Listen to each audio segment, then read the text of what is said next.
begin, we would like to disclose that this episode makes reference to violence against minors and people with albinism. Please enjoy the episode.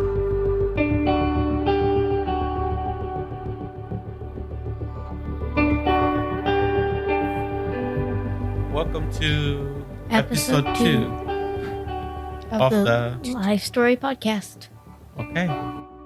All right. And in episode 2, we're going to do something that your mother recommended that we do. Because in episode 1, I started saying something about albinism. And your mom said, but none of that makes any sense if we don't tell the people that you are albino. So that's what we're going to do in this episode. So welcome. My name is Baba. And I am albino. All right. So in preparation for this episode, I gave you guys an essay that I wrote. Yeah. The Strength of Makara.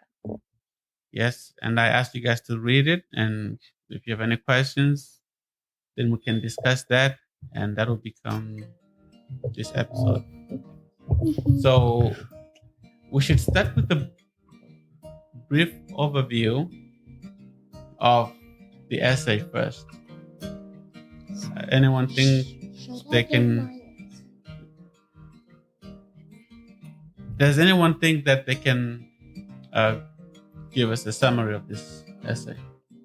Is that like a shorter way of saying it all? Yeah. You read it. You read it, I read it. So maybe you can tell us what you understood.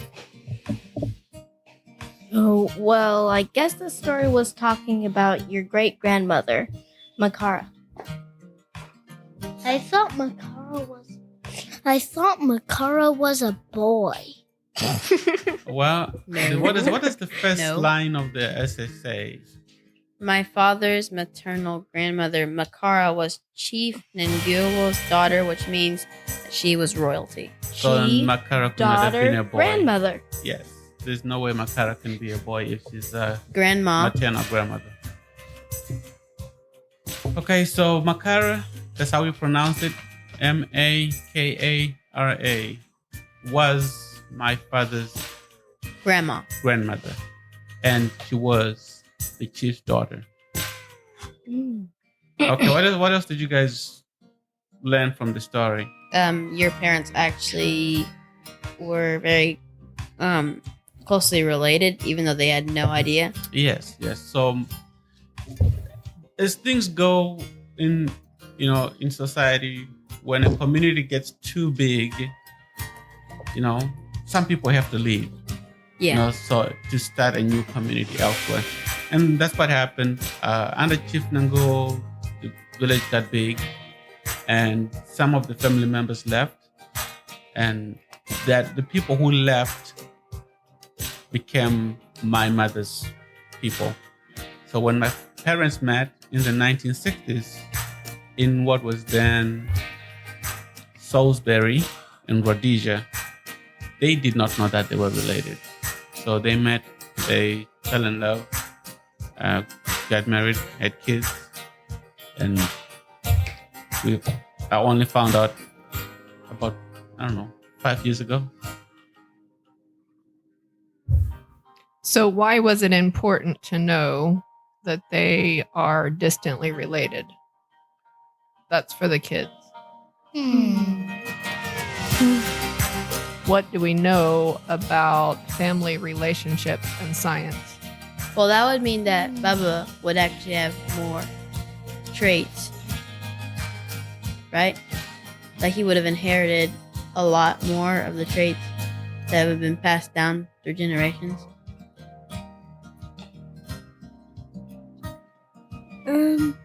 Well, I was wondering, were they related distantly, but then they got married? Yes. So they basically did a very bad thing and then got married. No, they're distantly related.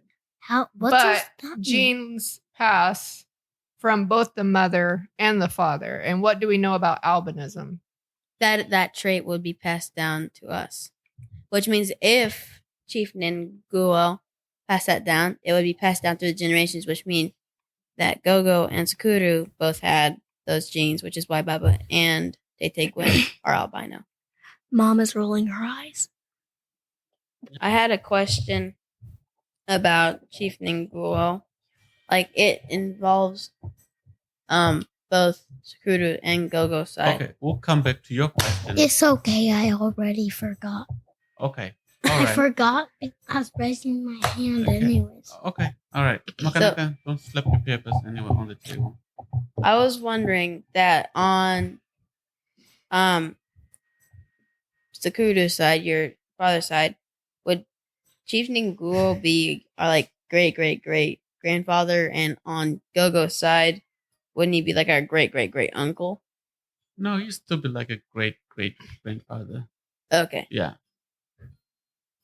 so basically, we have one grandfather, but from two different people. Yes, but remember, my mother's father was not from the Nango people. My mother's father was from somewhere else.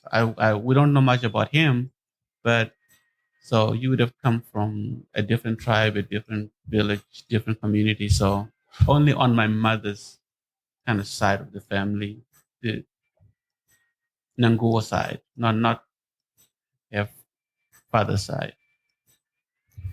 Okay, Panache. I know you didn't mind being different, but were you happy being different from the others? You mean as a child? Mm-hmm. I mean, that's the question that I was thinking about the other day. I don't remember how I felt when I was growing up until some kids and some adults pointed it out. So I don't remember being unhappy about it. In my family, my brothers and sisters were happy, made me happy.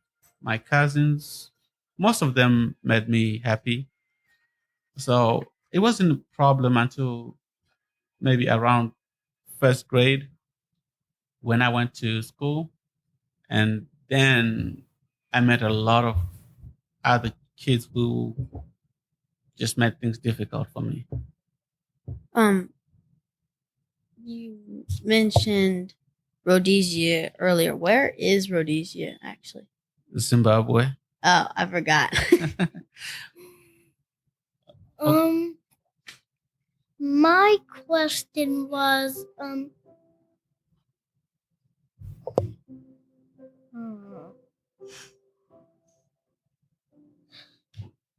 Probably need to continue. well, my question, I actually sort of had two questions.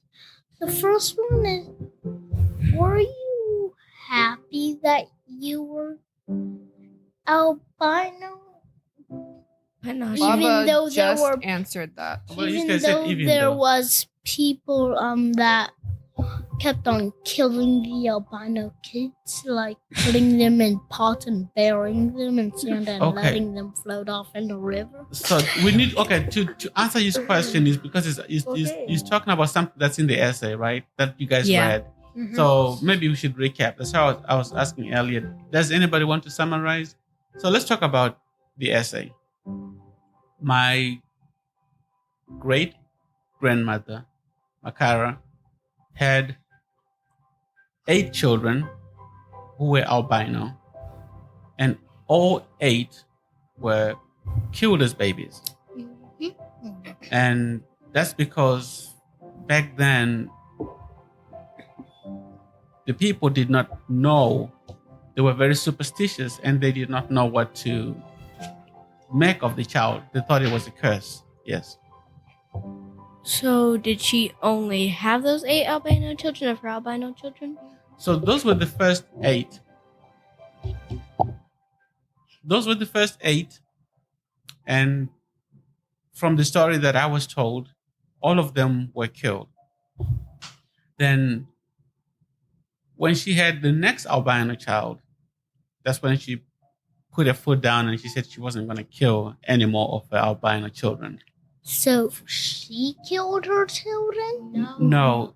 The midwives So, often People would kill who them. helped her give birth to those children. yes, whenever an albino child was born, or any child that was deformed in any way was born, the midwives who assisted in the birth would then End the child's life. end the child's life. Yes. So the mothers were okay with it? No, they were not. Now, like I was saying, they was very superstitious because they thought that, their ancestors were unhappy, that God wasn't happy with them, and they thought it was a curse. So, sometimes when your community believes one thing, you may tend to believe the same thing also. Yeah. So my question was, why did Makara name one of her black children Hamundid instead of one for albino children? Because the name means you don't love me, and she was using that to express her disappointment in the others killing all her albino children. Okay, I'm going to answer that question, but I think Chachinda also has a question. I had a question, and that question was, how old would Makara be if she still lived today? I don't know. No one really kept records of birth or records of death back in those days. But to Nyasha's question, the other thing that we learned from the essay is that when my grandmother was born, Makara named her Amundide, and that name means you don't love me. The reason she did that is when my grandmother was born, my grandmother was not albino. She was black, like black skinned, and everybody was happy. And what Makara was saying was, you guys are happy just because the child has got black skin, but you have never treated me well with my other 8 children. So she did not feel loved. She just felt like the people were just relieved that she finally had a child with black skin. But she didn't think that they really felt love for her because they had taken away all of her other children. Okay, Panache, go ahead. Did you know any other albino children? Besides Tay Gwen. Yes. So, because of the systematic or the way they killed all of any albino child historically, the first albino person that I knew besides my sister Gwen was my uncle Lovemore. My mother's brother Lovemore was albino. There was one other young boy in our neighborhood. I cannot remember his real name, but we all called him Balran. I don't think that was his real name. But he would come over to our house, and my father would buy us hats and buy us clothes to keep us protected from the sun. And sometimes he had hats for Balran too, because Balran's family was not very rich or rich at all. They were poor. So he was the only other child that I know, and we went to school with him. He was younger than us, but we went to the same school. At church, there were no other albino children, but there was a congregation in a nearby town where there's a family that had one girl, I think, that was albino as well. So I didn't grow up seeing too many albino children. I have a cousin. You guys have met my cousin, Kuda Kwashe. When we went to North Carolina. Yes. So Kuda is albino. He's a year younger than me, almost. We did not spend a lot of time together growing up, but he was another child that I knew who was albino. And there were other adults. So like I said, Nanguo, Chief Nanguo, the side of the family where my grandmother came from, there were other albino children who were born to that side of the family as well. So I would hear about them from time to time, like at weddings or something, then I would run into them. But I did not grow up in a large community where I saw a lot of albino children. You mentioned that your great grandmother, one of her children that was albino, that she did not allow the midwives to kill. I believe she named him Gore. Yes. I don't know if I pronounced that right. That's- But it translates cloud. And you said that maybe it was her way of looking up to the heavens in reverence to God, saying thank you for giving her maybe another child. But are we sure that is the case? Maybe she named him Gore because he looked like a cloud. I mean, Maybe his hair. Yes, but we called him Gore. But when I was young, when my grandmother would come to visit, she would sing this song.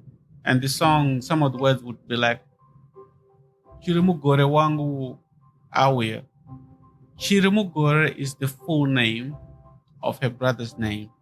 And Chirimu Gore means what's in the cloud or what's in the heavens.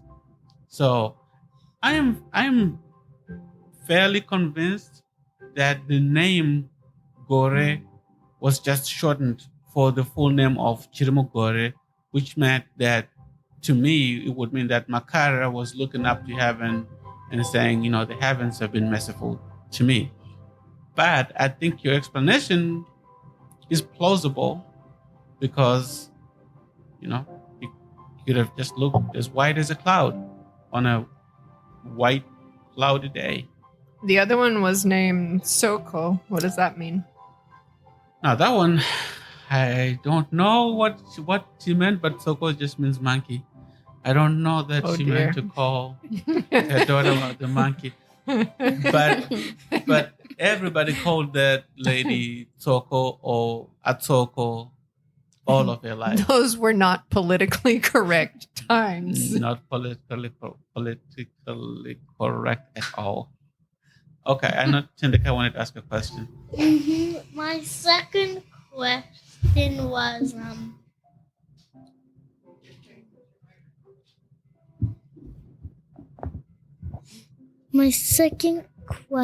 was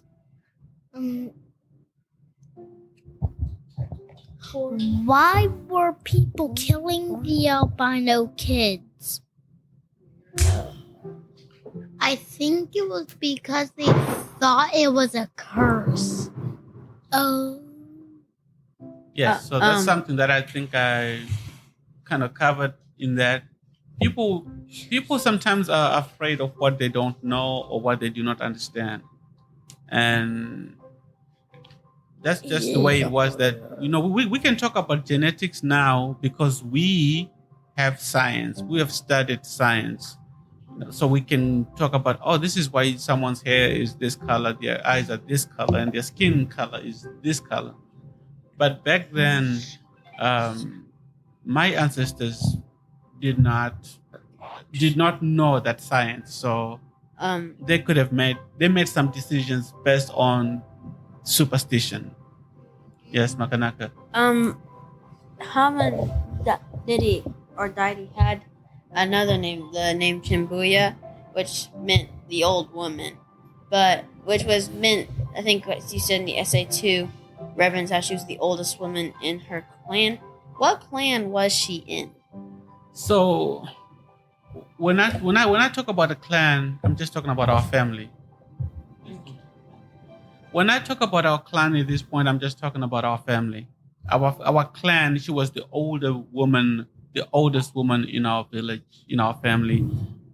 As she was my grandfather's wife, and she lived to be like 114 years old, from what I understand. She had seen so many generations of her family, her children, her children's children, and up to some generations of great grandchildren.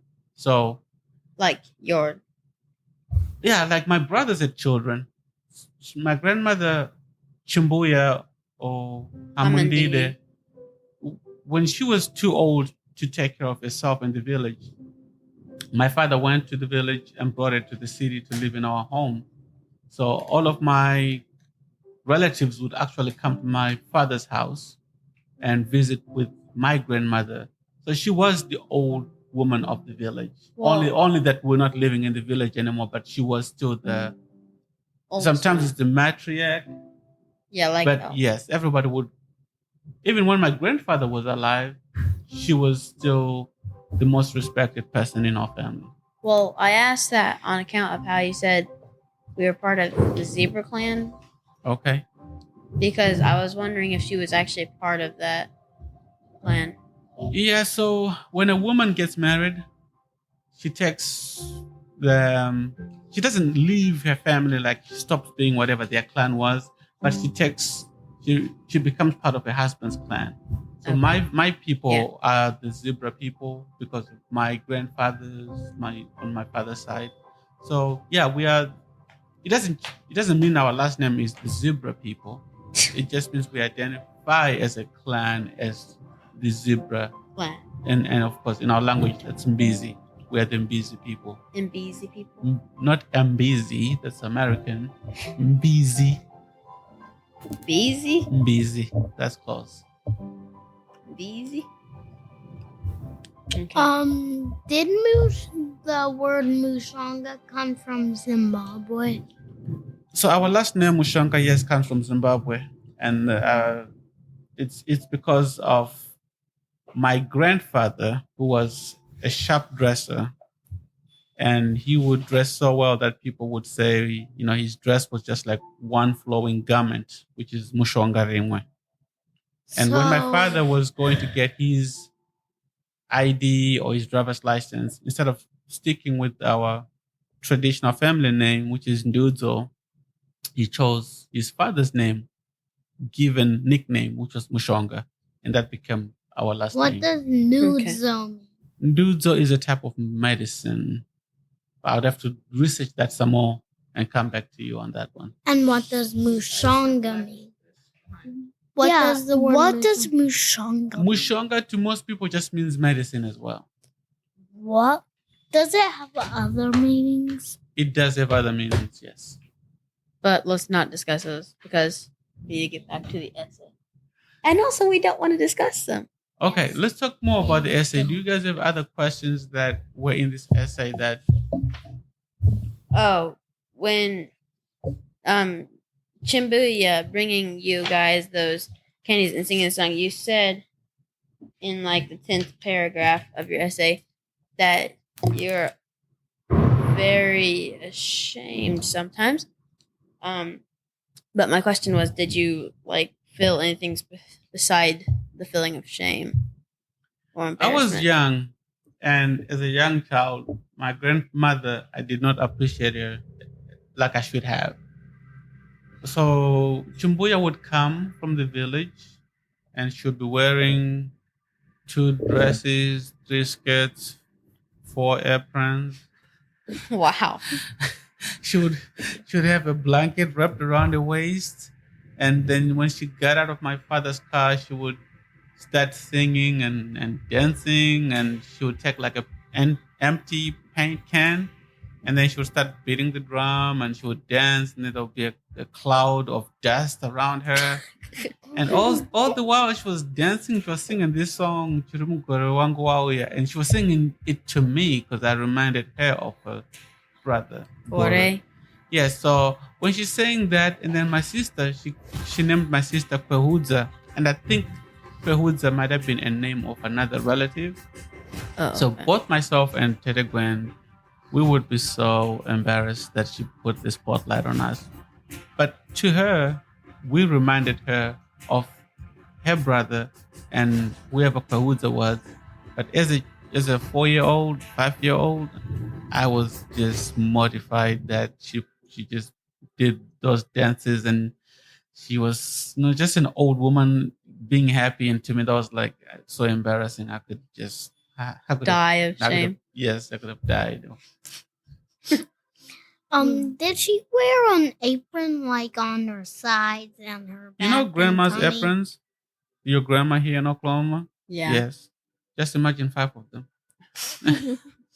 And Stacked on top of each Just other. I stacked and read stacked that and she stacked. also sang those songs in her front yard. Yeah, so she got out of the car, and the first thing she would do, because my father would paint cars. Besides handing out the candy, the candy was always in her skirts all their pockets. and melting. And it was the brown candy that's made from the molasses. You The said brown sugar. brown stuff. sugar and molasses. Molasses. Yeah. So it's like it's been in her skirts all the way from the village or wherever she got it from, and now she's handing it to us, and it's sweaty, and But she liked but it. she liked it, and But you ate it. Oh, She was trying Yes. to show you love, but yeah. sometimes old people. I Forget. know this from working in nursing homes and taking care of old people. They will forget they are wearing clothes, and they'll put on more clothes, Mhm. and they'll put on more clothes. Yeah. It's part of growing old. Some of them, they put on more clothes and they know they're doing it, but they're cold or they think they need them. Like Go-Go, she wears like 3 coats at a time. Sleeps under like 10 blankets. I saw her no. at the Girl old house. doesn't wear that because she's old. She wears it because she's cold. Yeah. I know, but when she used to sleep in my old room, Just She would FYI, you could I'm see the gonna- pile I'm of gonna blankets. delete all this stuff about Coco because I don't I- want her to hear that. I have a question. Yeah. How did she have all that energy being as old as she was to dance around like that? in that much Wow. clothing. She was energetic. I mean, they're old people, like your mother says. We worked in nursing homes, and you can see there's some old people who just have energy, and I don't know why, but she was just able to have that energy, and also the joy that she had, like when she saw me. Like I said earlier, you know, she would be reminded of something that made her happy. And sometimes when you have joy, you can forget that you're old. And it's not like she was doing young people dances. She was doing old people dances. She was just shuffling her feet, moving around in a circle, just, you know, moving her arms around and singing that joyful song. yeah, but, you you said know. she was dancing like a chicken. Well, I'm making the motions like a chicken, but It does look like the chicken Yeah, dance, but in yeah. slow motion. yeah, absolutely. Laden down with There's nice skirts. actually a such thing as a chicken dance, like and you You wear can tell it's chicken not public suits. school. What did you say, Chindakai? You wear chicken suits in a chicken dance. Uh, It's true, some people would. In a parade, you would. Okay, now you're getting off topic. Okay, I had like my last question. I kind of debated how to phrase it, so it might not make much sense. But it was, how do you think albino lives should actually be viewed in other countries? So, in a lot of countries, let me talk about maybe African countries to start with, because I know a little bit more about how albinos are treated in African countries than, let's say, Europe or America or Asia. But in African countries, there's still stigma. Mm. And I think in a future podcast, we're going to talk with Tete Gwen, because she does a lot of work with albinos in She has Zimbabwe that whole project thing. and yes, in other parts of Africa. But there's still a lot of stigma when it comes to albinos, because people still don't know, like, the superstitions are not gone. So some people don't know how to embrace people who are different from them. There's a lot of killings that still happen, like countries like Malawi recently, maybe Tanzania, where some people think that there's some magic in the bones of albino people. So if you go on YouTube and watch some videos, there are videos that show schools now that have been created in some parts of Africa, just to protect these kids, and lots of them are missing arms or legs, and that's because someone thought that, you know, if they could have a born from an albino child, it would bring them luck. So that's all still superstition based. So there's a lot of that, but there are a lot of albinos who have broken the stereotypes. So you have a loving family, you have a community that watches you grow, and you grow up with other kids that just begin to see you as one of them. You go to school, you get a good education, you get a good job, and you get married, you have a family, and your life is just like other people's lives. And there's albinos in the world out there now who have broken some barriers. Like Tay Gwen, she now has the whole project, and she's probably famous. What project? We'll talk to Gwen about her project when we get a chance. But like myself too, and others, or my cousin in North Carolina, and some others. There are communities on Facebook for, like Teta Gwen, she's got her Alive Albinism initiative, and you can go there and you can see people's stories. And the United Nations, I think in June of every year, there's a albinism awareness month, and on June 13th of every year, it's albinism awareness day all over the world. So the world is starting to help, to make those efforts to just kind of help break some of those stereotypes. The part that stood out to me when I read this essay again is the last line.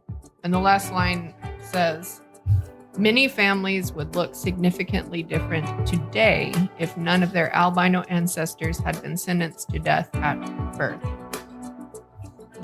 I was thinking about that because if we bring it back around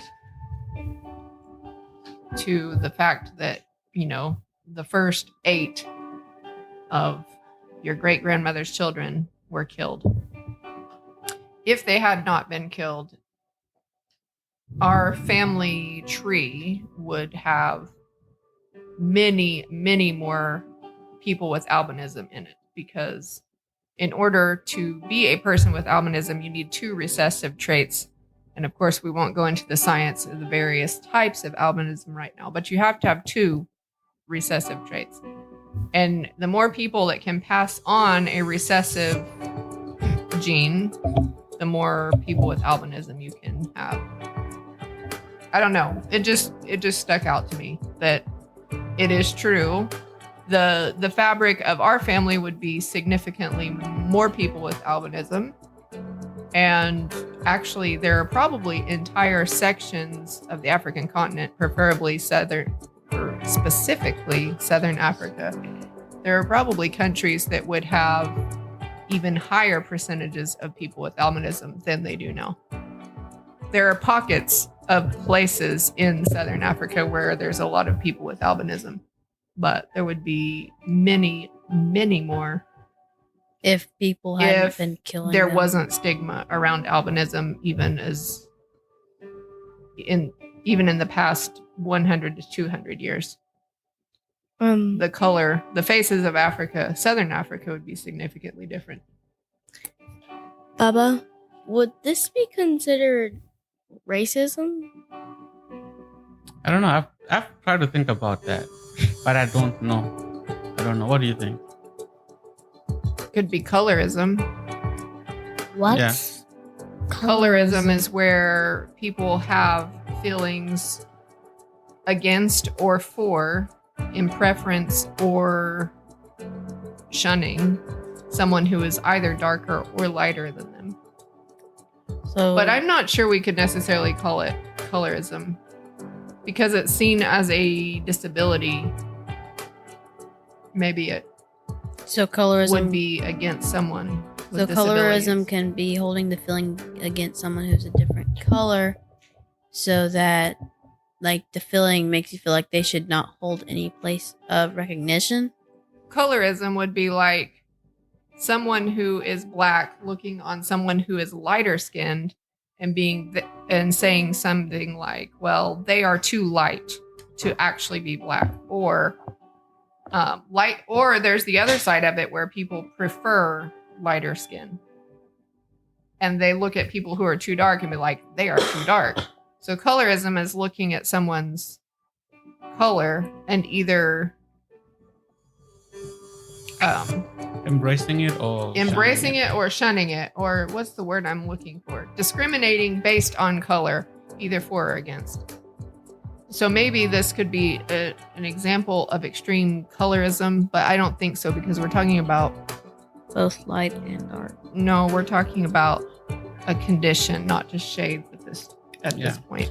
So that brings us to an interesting thought, because right now, when you look at what the United Nations is trying to do, or what Tete Gwen is trying to do, working with other groups, they're working on policies that would have governments classify albinism as a disability. I did not grow up being told that I was disabled, but when you look at like where does it fit in context society, like how, like your mom tried to explain, it doesn't really fit in under racism. It doesn't really fit in Under colorism. cleanly under colorism as well, because it is a genetic conditioning. That's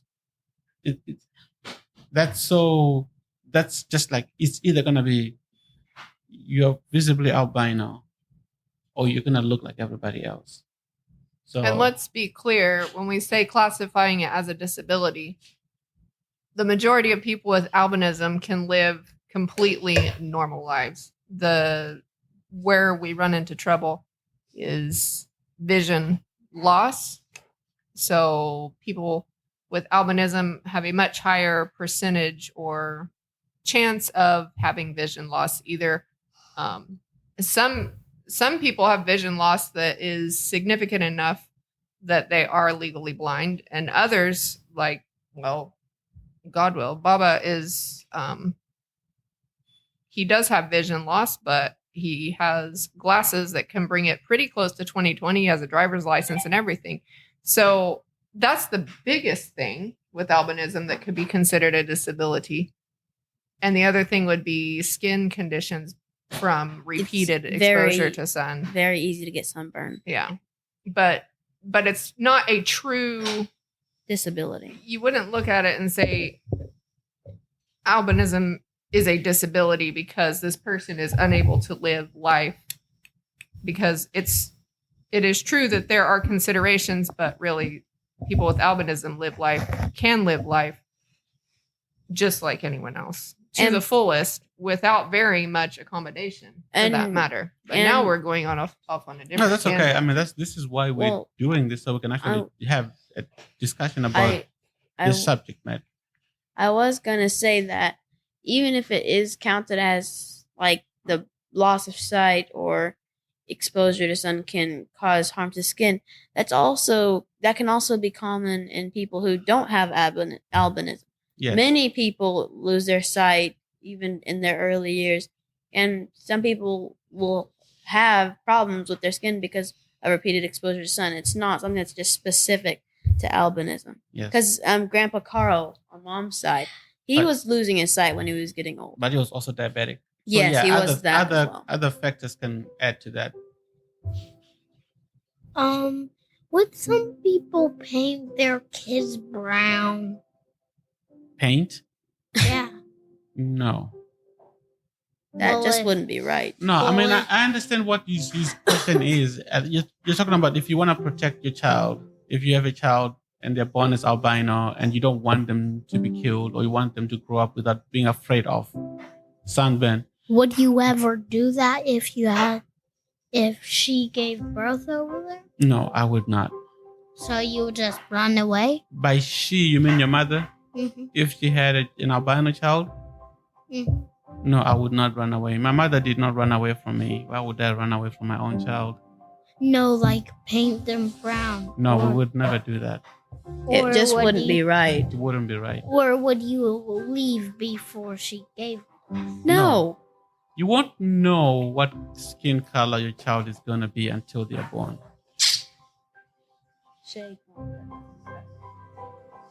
So we didn't know what color your skin color was gonna be until you were born. Then we saw you for the first time and we said, "Oh," We're not albino. and I was not even concerned about that. It wouldn't be the first thing I worried about either. Yeah. If they were albino, it's just like, well, they're my child. I love them anyways. It would actually be not like very fun, but it might have been interesting to be just like my father. I would say yes, it'd be cool to be albino like my father. Then I would have something majorly in common with him. Well, that's interesting to hear you guys say that. Is mom albino? Oh, I just have to remember to put your on mother sunblock. is not albino. Your mother Is Caucasian. She is just Caucasian. Well, I have another question. Was it interesting growing up as being albino? You've asked that question like 3 times. Well, No. I have other essays that I've written that I have written that will go. So this is the first one that we looked at. It's about my family, where it started with albinism. I have other essays that I've written that talk about my early childhood, as my mother has told me those stories. So we can definitely read those essays as well and discuss them. Then I have other essays that I've written about my own experiences. Like you were asking me earlier, what my thoughts were as a child. Well, I have an essay that I've written. I think it's called something about a yellow man. So when we read those, then some of the questions that you guys are asking, then we can talk about those. But for the sake of this episode, I wanted to start with Just kind of the beginning. the Like, history. you're like, yeah, how come I am albino? Well, I was not the first one. There were others before me. And there's a whole history of what happened to them. Like your question was, how many did I see growing up? And to your mother's point, my last sentence was, many families would look different today if earlier on albino children were allowed to live. So it's important When they were born. It's important. It was important that for me that we started there.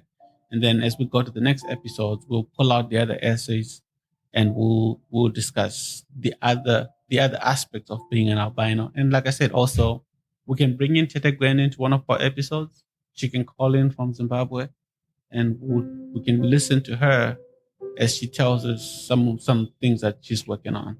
That'll be fun. It will be fun. Yeah. Did you learn about anybody who was albino and was killed? Apart from the 8 that I told you about in this story? Yeah. No, I don't know anyone personally who was albino and was killed. Well, do you know any of the 8 people's names? Like the name? No, I don't know any of their names. But there are people who are alive now who may know. Like I have some uncles who are older who might know some of that history. So it is also my hope that as we maybe get a chance in the future to go to Zimbabwe, we'll talk to those guys.